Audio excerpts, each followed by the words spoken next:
got swamped in the hall. Yeah, that's why I didn't get up. Yeah. 'Cause I knew if I got up, I'd never get You back never in get here. back in. But I need to stretch.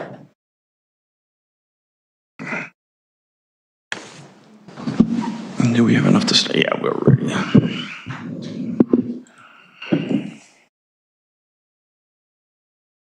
Last session I did for this,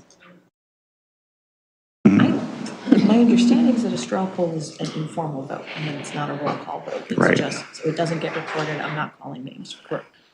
I was gonna say, ask him. He's the one. I was that gets looking over paid your to shoulder. know. Okay. Not that I don't care about your opinion. His matters. Yeah, well. Nothing's official here anymore. Fair enough. Why does this do this? It's gonna lock me out.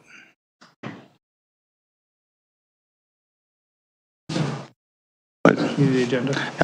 it'll be a second and then I'll be ready.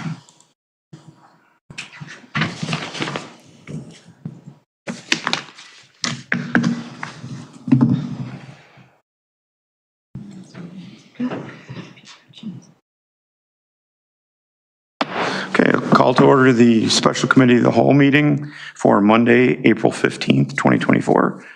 First item on our agenda is roll call. Raza? Here. Lancy? Beck? Here. Pieper? Here. Chanzit? Wolf? Here. Solfa? Here. Barron? Here.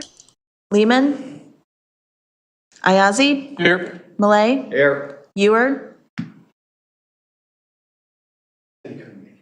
Oh, okay. Saron? Vogelsinger? Here. I didn't even count. You get an answer. Lancy's returned. 1, 2, 3, 4, And 5, Chanzit. 6, Chanzit's in the hallway. 9. Oh, he's still out there? Yep. We have 10 in the room. Okay, so we have 10. We can conduct business. Okay, item 2 is reminder to speak directly into the microphone if you come up to use the microphone. Item 3 is items to be removed, added, or changed. Nothing? We're good? Okay. Number 4 is matters from the public for items not on the agenda. Anybody here for anything not on the agenda? Okay. And we'll move right on to item 5, discussion on the 2024 City of Batavia surveillance system upgrades. Hello, everyone. So you should have all received the project charter that explains what we're hoping to do here with some of these surveillance system upgrades. I'll just briefly start off. Steve Allen, our electric superintendent, was unable to make it tonight, but he has some planned surveillance and security measures at the northeast side substation that he'd like to be making. That's included in here. It was included in the budget for $100,000. Includes things like access control, surveillance, some monitoring equipment as well. It's a piece of critical infrastructure, and we've seen across the country that substations have been attacked, and it can have pretty devastating consequences. So this is another thing to bolster that critical infrastructure surveillance. Additionally, there's some planned surveillance at the fire departments. At this moment, I don't believe they have any exterior surveillance. Again, as a facility that has a public safety role, having some eyes on the exterior of the building is something that we included in the budget and something that we believe is important as well. But the main purpose of tonight's discussion specifically is around what we're calling the downtown surveillance portion of the project. That is a level of public surveillance in areas that tie to large gatherings, places like where we hold Windmill City Festival, Houston Street, Peg Bond Center, some city-owned parking lots where we've had property crime and other issues in the past. And so from a technical standpoint, we laid out in here some of the paths we may see ourselves going down. There's just some technological challenges with this project. And so really we expect from here, depending on council's direction, to really learn more about what those options are and what they look like, what they may cost, and ultimately which one may best meet our objectives as a city to adequately protect the public. So I'm happy to answer any questions, but also I just wanted to give this as an opportunity for council to share any feedback or concerns, but also Sean can talk more about our policies surrounding surveillance, how they intend to use it, and some of the conversations we've been having with stakeholders. So I guess I'll give Sean a minute to kind of talk about that, and then we can answer any questions and have a discussion about it.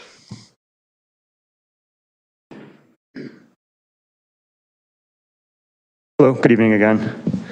I just have several bullet point items to talk about that will hopefully make you feel more comfortable about what the scope of this project looks like and really kind of what the objective is and what we're trying to accomplish here. So some of which I'll reiterate some stuff that Max had already said, but again, the focus on this is to be able to deploy resources in specific targeted areas, critical infrastructure being one, which Max kind of touched on. Areas where we have large gatherings of people, and then those core city service areas like parking lots, bridge deck, other areas where we have city art that's been vandalized in the past.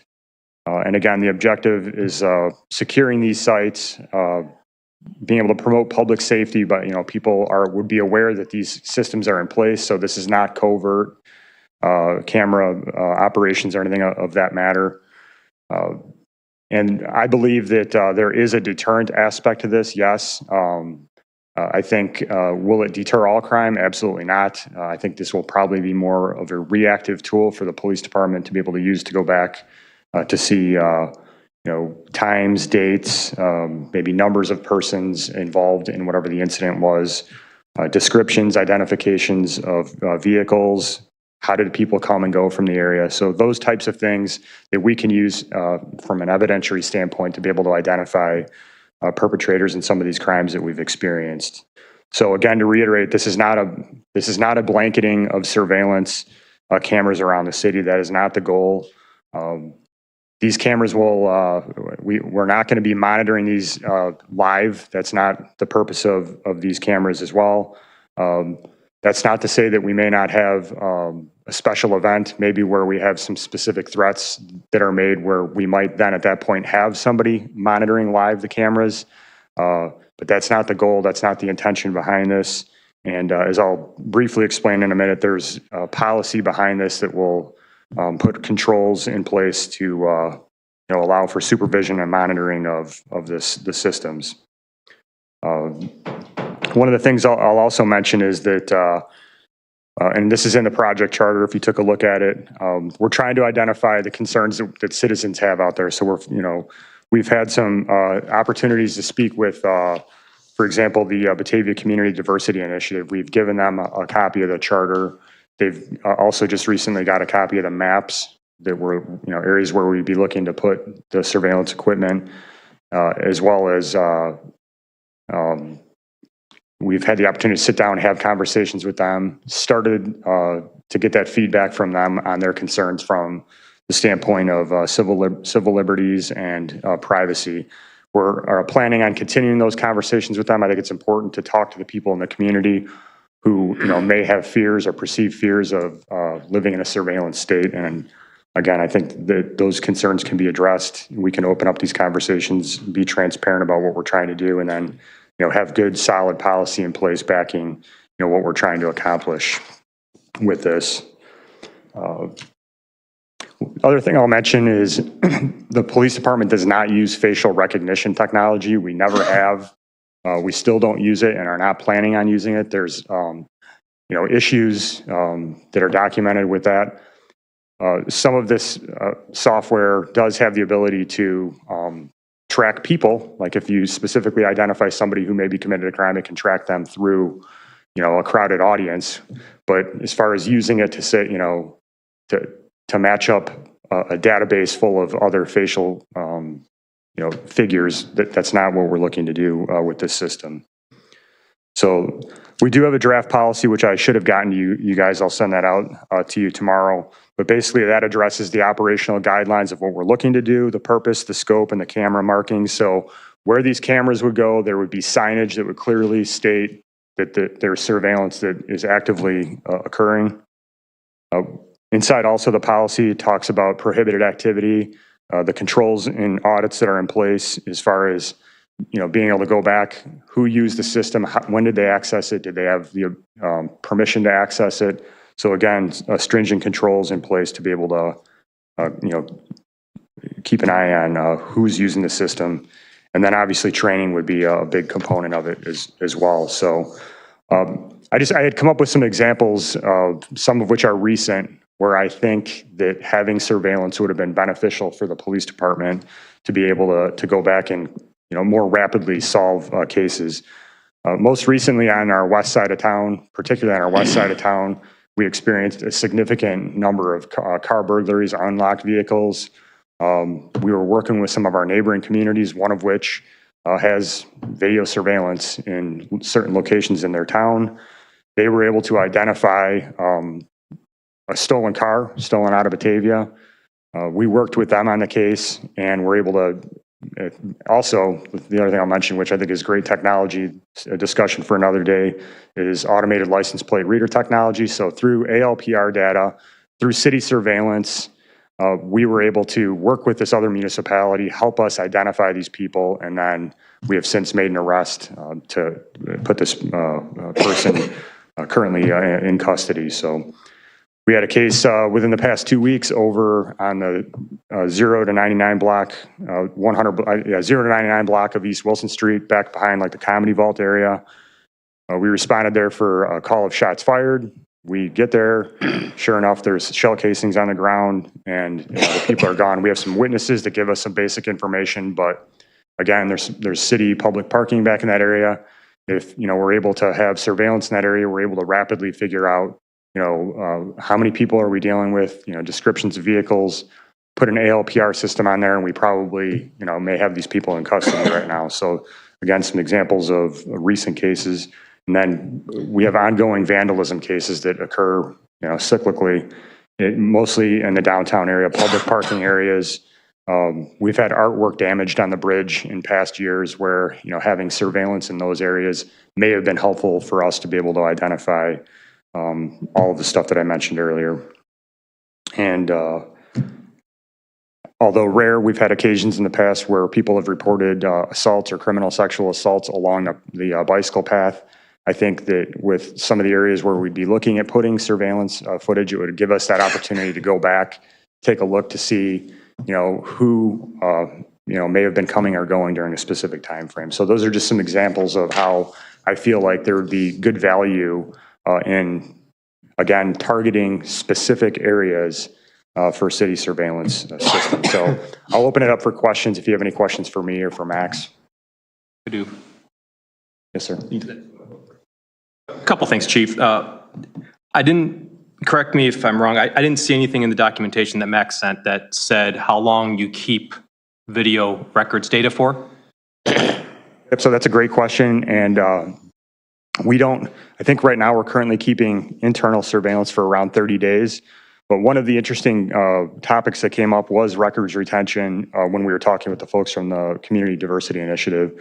And, they had talked about and made some good points on, do you need to be keeping stuff for 30, 45, 60 days, or, is a shorter time frame, is that more reasonable? So I would say 30 at the most, but probably 2 weeks, at the least.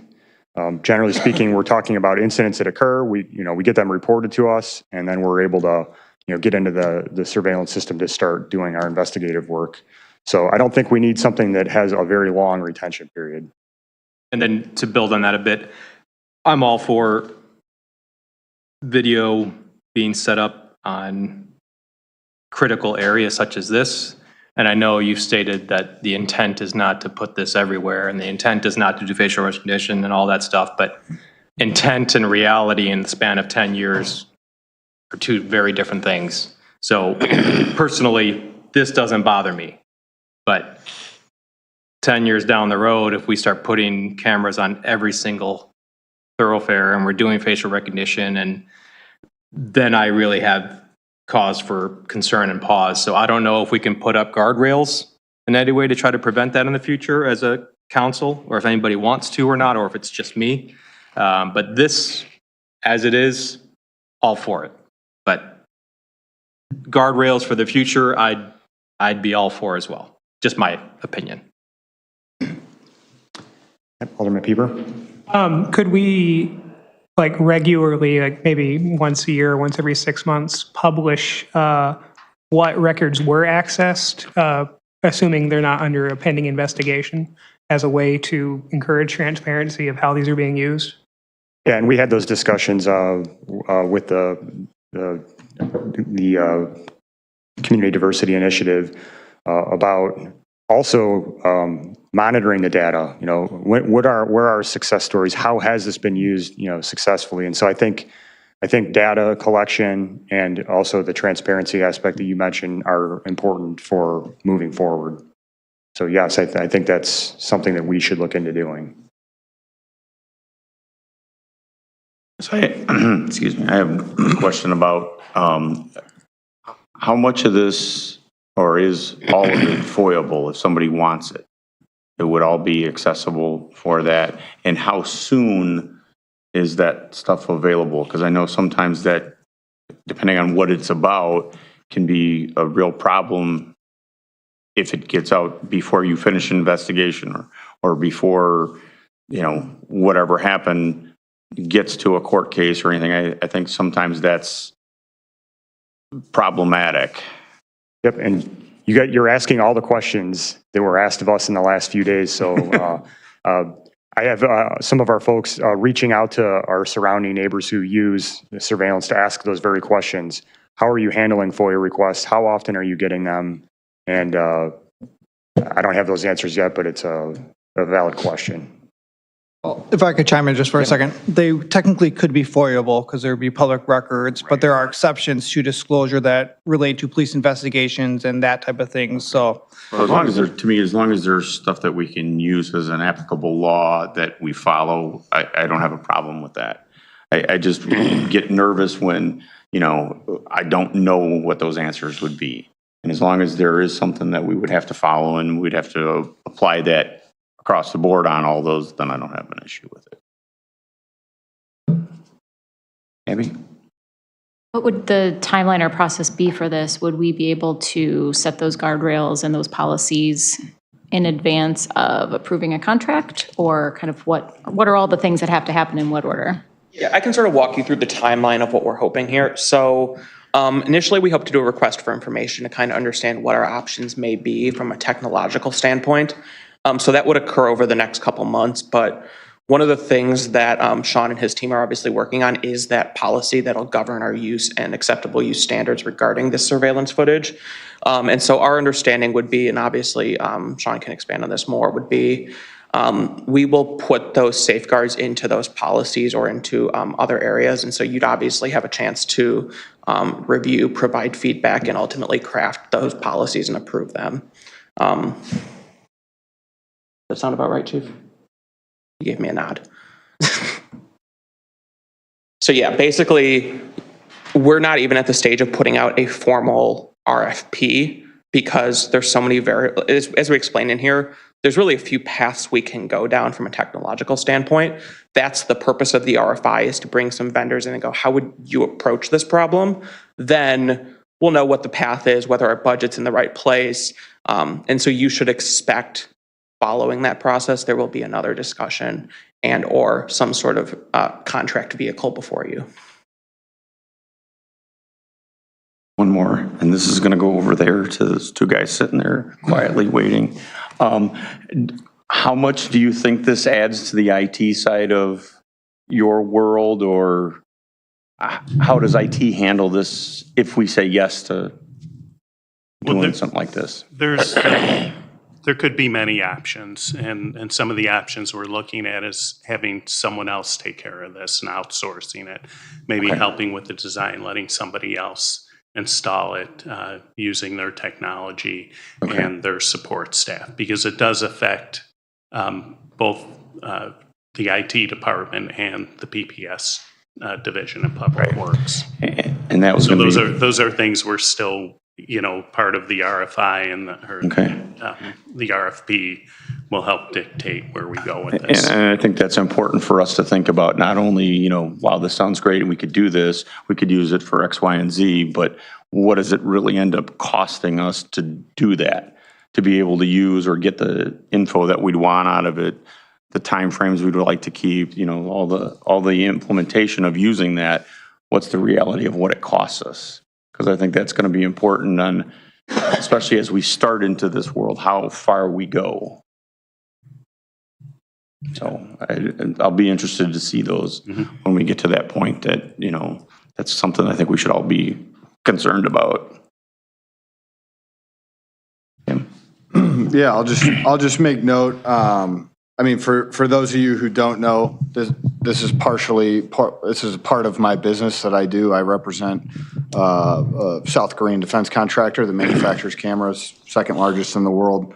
So we do stuff like this all the time. Number one, I'll just put it out there for everybody. Facial recognition in Illinois is illegal. So that's, unless some laws change around here, nothing will change there. I do like what Alderman Iazzi said, because I do see a lot of municipalities do it in terms of geographical area. Hey, this is our downtown. This is where, quote unquote surveillance cameras are going. We don't want them on side streets and this, that, and the other, because there have been towns, I'll tell you right now, that have gotten, as right down the road is one of them, that's gotten a little out of control in terms of, I mean, you have large cameras staring at you everywhere you go on every corner of every building. So I don't think that's what we're going for, but so I like that idea. Chief, you touched on LPR. We are going to look at an LPR solution, license plate recognition, or are we not? Is that the? I would like to. I see value and a benefit in it, but I know that this is the first hurdle.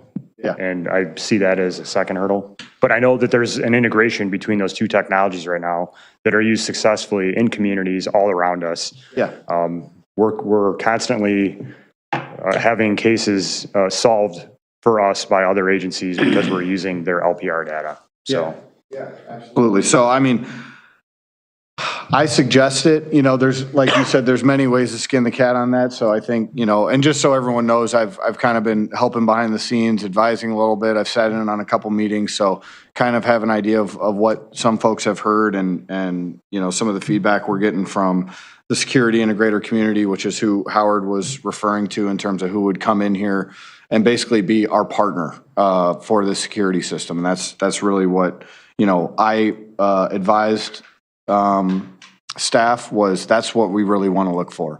If we put out a blanket RFP for this, which is why I was very happy to hear Howard in terms of narrowing it down to the point where we're going to get what we really want, rather than a lot of this snake oil stuff that's out there with artificial intelligence and crazy analytics. And I mean, people can sell you all sorts of stuff, and then in terms of retention, as we were talking about, the more you retain video, the more expensive it is. You're basically renting real estate, right? Or you're purchasing a large amount of real estate to house in our facility here. So, the longer you retain, the more expensive it is. What was the other thing I was going to say?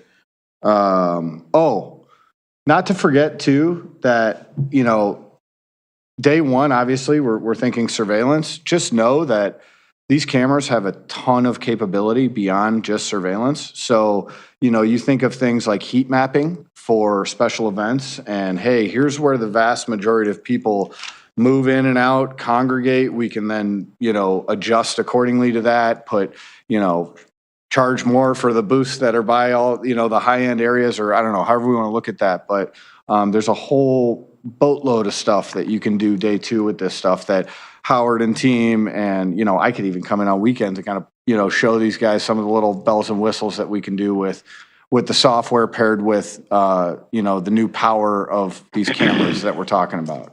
The other thing I'll mention is there's probably going to be some of that artificial intelligence mentioned down the road.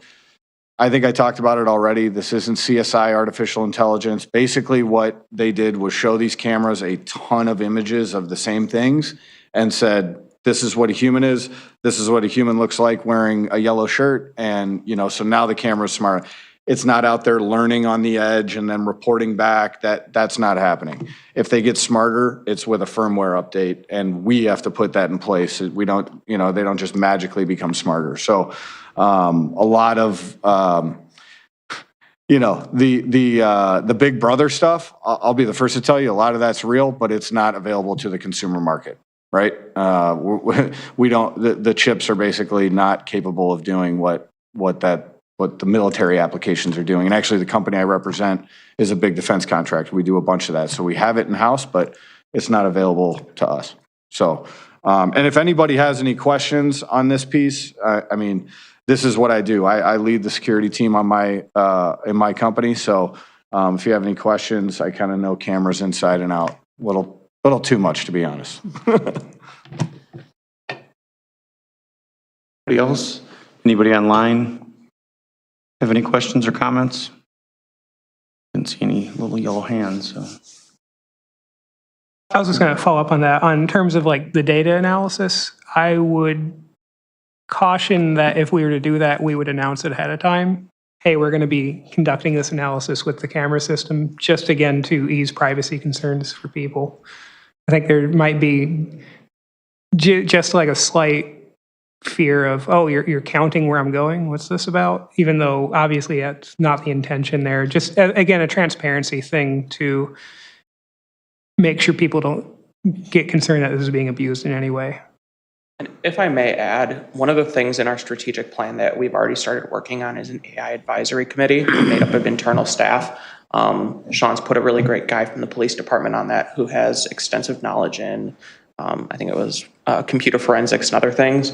And so one of the things we're going to be working on as part of that steering group is some best practices around the use of AI and those analytics and all those things. And so balancing business use cases with privacy and best practices. So that's something that I'm sure the committee or steering committee will take a look at is, you know, what features are available, but also how to use them in the most ethically responsible manner possible.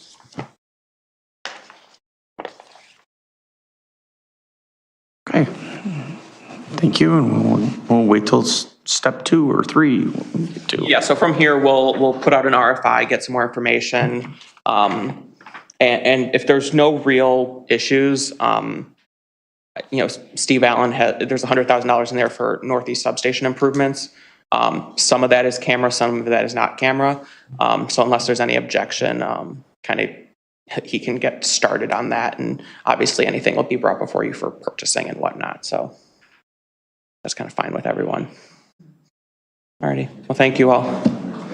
Yeah, so Private areas is completely. if you guys have any questions, reach out to any of our IT staff, myself, Sean.